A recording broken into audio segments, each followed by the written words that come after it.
Puluhan warga desa Teluk Lubuk dan Belimbing, Muara Enim menggelar aksi damai di depan kantor bupati untuk memprotes aktivitas angkutan batubara yang melintas di jalan desa.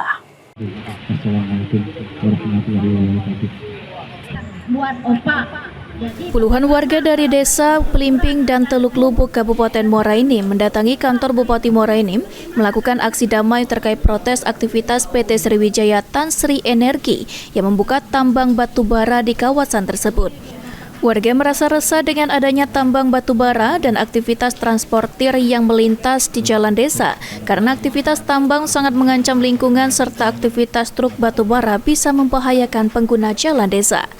Selain itu juga aktivitas tambang sangat merugikan warga karena mengakibatkan debu serta adanya dugaan pencemaran lingkungan yang dirasakan oleh warga. Mungkin dipertimbangkan oleh Pak Bupati dengan Dinas Perhubungan dan pihak-pihak yang terkait dampak daripada yang kami tuntut tadi. Harapan kami sebagai masyarakat ini secepatnya bisa ditindaklanjuti. Dalam aksinya, warga menuntut menolak keberadaan PT STE dan subkonnya karena terindikasi pencemaran lingkungan serta menolak aktivitas truk batubara yang melintas di jalan desa. Mardian Syapal TV.